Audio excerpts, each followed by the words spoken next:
David Bossie joins us right now from our nation's capital, I do believe. David, what do you make of what's going on?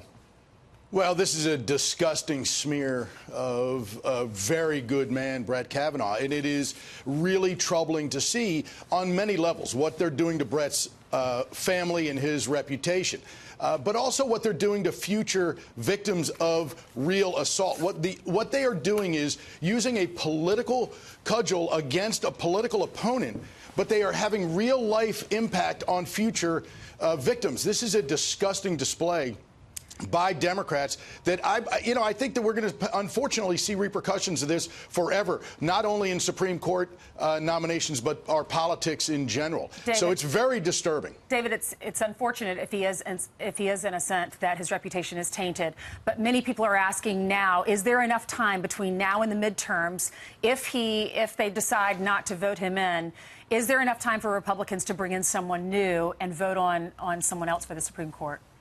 You know, I don't think that that's going to be necessary. I think Brett Kavanaugh is going to acquit himself very well today up against these just unfounded smear tactics by these out-of-touch Democrats. And I think that it's going to be important for our base to wake up and understand what is going on and the ramifications of losing in November. And we had better turn out to the polls, because that is going to be the difference between the Trump agenda continuing and ending. It's on Election Day in the midterms. Well, there's no question, David. But the other thing is the base seems to be woken up for the administration, but the base isn't going to be enough.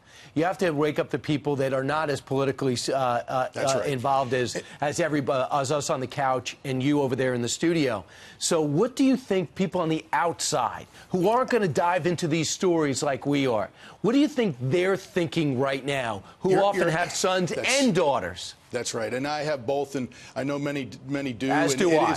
Yes, and it is very troubling to watch this entire episode. But I got to tell you that Brett Kavanaugh, just as an example, your average American is looking at these outlandish, just disgusting allegations of a gang rape. Look, this man was the #3 person in Ken Starr's operation investigating the Monica Lewinsky sexual assaults of Bill Clinton. The Clinton war machine took down every single person in the 1990s who was associated with that investigation, and this never came out 15 years after his high school finished, after he left high school, much closer than it is today. And he was involved in the highest sex crime investigation in American modern history, and nothing came out back then. This is ridiculous. They destroyed everybody who was involved in that investigation. The Clinton war machine took no prisoners, and Brett Kavanaugh would have been paid back for this. It is outrageous. There's no truth to it, and I think Brett's going to do very well today, and we're going to have him in the Supreme Court very soon. Right.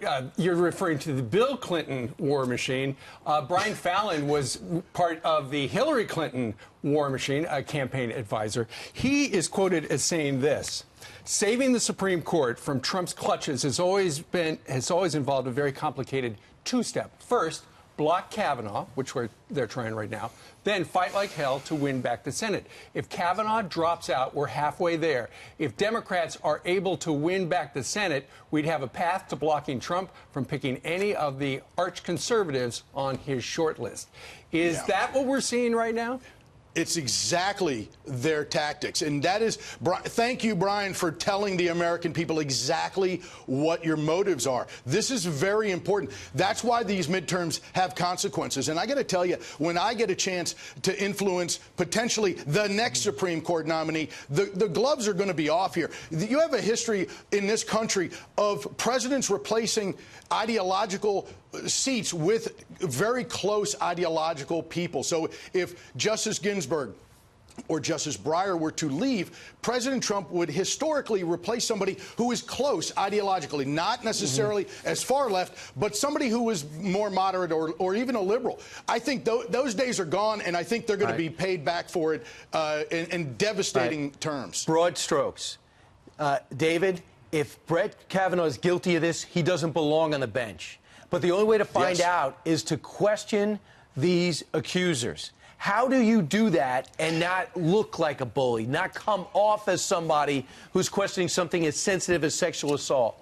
It's a great question, Brian, and that's a very difficult thing, and that's why Chairman Grassley was so smart in bringing in somebody who is experienced at this. Look, there's a bunch of United States senators with a lot of different experiences, both Republican and Democrat, but none of them have the experience of the prosecutor they're bringing in that will basically prod Brett Kavanaugh and Dr. Ford in their memory, in their backgrounds, what they are able to say as fact and what they think they believe. And that is a very important thing for the American people to see. But a seasoned prosecutor is going to know very, very seriously where the boundaries are. And that is very important because it is a theater.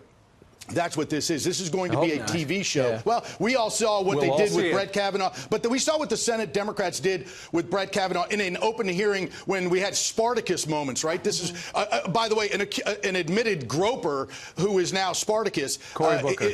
Cory Booker. It's outrageous that he would do that in that hearing setting. I can't imagine what these people will do today. Chuck Grassley says he hopes to prevent that. He's hoping to prevent a circus-like situation. Not much press. It